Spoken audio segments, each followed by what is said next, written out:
Hey everybody, what's up? Marcos Villegas here with Michael Johnson, who takes on Justin Gaethje, right? Gaethje? Joking around here at the UFC Media Day in Los Angeles. And you mentioned you're seeing him poking his head around at you. You're just across the room from him. Is that kind of weird sometimes? No, it's not weird. It's not weird to me at all. I don't know what the fuck he's looking at. Like I'm right here. Like, you know what I look like. You know, we're going to fight next weekend. You know, I think he's just trying to work himself up or trying to...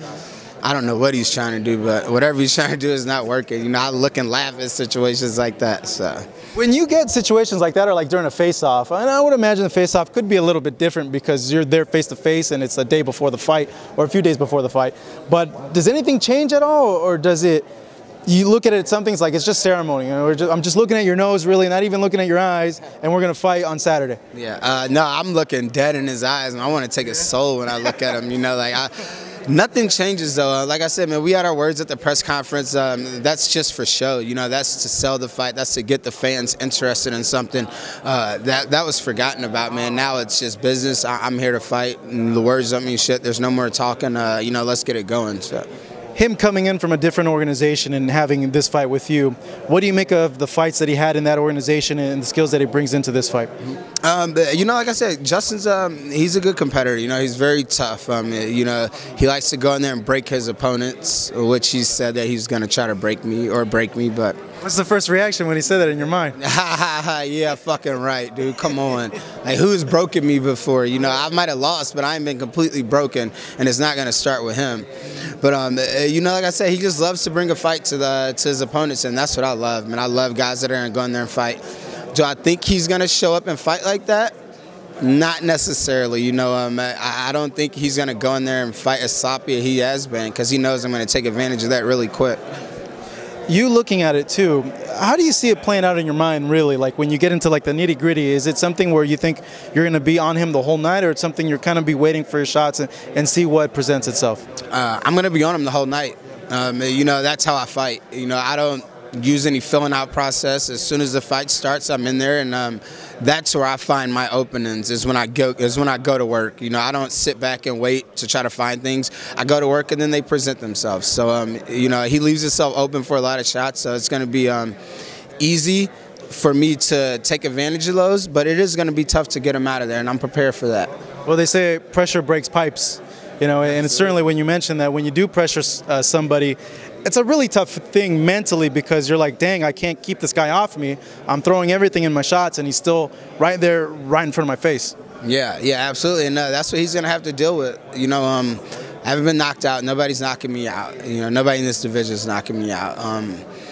I can take a punch, and I pride myself on that, and I also don't get hit that much, and I pride myself on that as well. So I'm going to go in here just to stick with my same game plan and put the pressure on him. Like I said, if he tries to put pressure on me, it kind of works both ways, because pressure makes diamonds as well, and I love when people come and try to pressure me, because that's where I move and I find my openings. You know, Dustin saw it, Gleason saw it, you know, and a few other guys that I've knocked out have seen it. If you win this fight, where do you feel it puts you in the division, and where do you see yourself going in terms of matchups coming up after this fight? You know, I think we're kind of at a standstill with this division, you know, and not only just because, you know, Conor is doing his thing. It's just that we got guys at the top of the division trying to pick and choose fights, you know, and I think it's disgusting. You know, it is. It really is. Like, that's what's holding up the division. It's not Conor. It's these guys trying to pick and choose what they want to do, and they shouldn't be allowed to even attempt to say no. Like, if you say no to a fight and turn it down, then you need to be on the shelf for about 6-7 months and really be thinking about your decision, because then you really don't want to fight. So, man, a win right here, it puts me right back at the top of the list in the case for a title shot.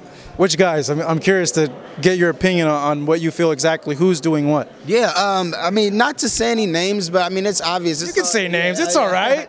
It's all out in the paper. You know, Tony saying no to me on one day's notice. You know, like who the hell says no? I mean, I get it. They weren't going to pay you all the money that you were going to get to fight Khabib, but fuck, I'm the only guy that's beating you in the UFC. And I'm hungover, talking to Dana White, telling him I'm going to come take this fight, and I'll make the weight, you know, and they wanted me to make the weight. They wanted me to cut 13 pounds in like 10 hours or less, you know, and I agreed to everything, and they still said no. So just guys like that, you know, other guys in other divisions aren't really wanting to fight, or they're trying to wait off and play a game, and it, like, fight. You know, that's what we do. That's what we're here to do. We're here to fight.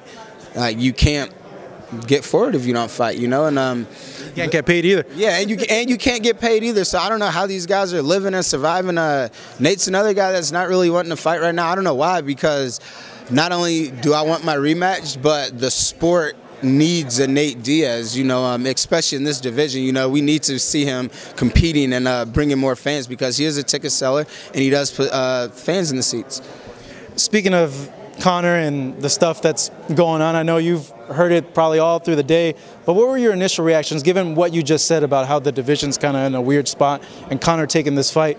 What do you make about all that, and what do you feel it does for you in terms of that? Yeah, you know, my honest opinion, I don't give a fuck about the Floyd or Conor fight. I don't care. You know, it's great for UFC. It's very great for the UFC and MMA. Boxing, I don't know. You know, I don't know if it's well for boxing or not. You know, I guess we'll see when the fight goes on. But man, I just hope they're gonna get paid. I know that. You know, that's all I can take. But at the same time, I'm not interested in the fight at all. You know, I'm worried about Michael Johnson and what I need to do to succeed and what I need to do to put myself in that position for those $1 million fights.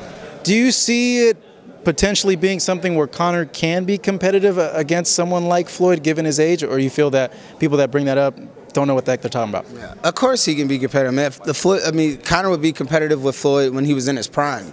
You know, just because that's the type of fighter Conor is. You know, he's that. You know, he's that gifted. You know, he's a good fighter. You know, everybody knows that.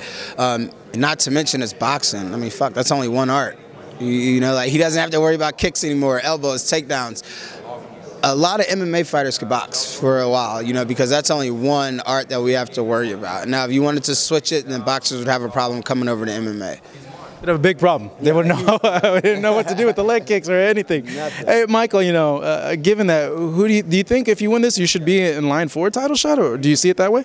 I do see it that way. I have a strong case. You know, I've beaten two of the guys that are ahead of me and that are getting a lot of talk and hype around them. Khabib's having a little trouble making his weight, and you know, we don't have a champ right now. So you know, we'll see how it is. Like I always say, and I'm teasing the idea that I might make a move to 45. So we'll see. If this division gets held up, you know, then I might have to go down there and win that title. What do you make of a fight between you and Max then? That would be great. I would love to fight Max because he's so good. He's good. He loves to fight, and he's going to sit there and bang. The one difference between the top of the 45 division and the top of the 55 division is I don't have to worry about wrestling at the 45 division. You know, I'll go down there, and none of those guys want to wrestle. You know, everybody just wants to strike and fight like that, and that's what I like and love. So it'll be a tough cut, but Justin's who I need to deal with and handle it right now. I would love to see that fight. So if you do make that cut down, that'd be a great, great fight. Hey, Michael, man, really appreciate it. Thank you so much. Thank you, man. Taking on Justin Gaethje coming up UFC 213 next weekend.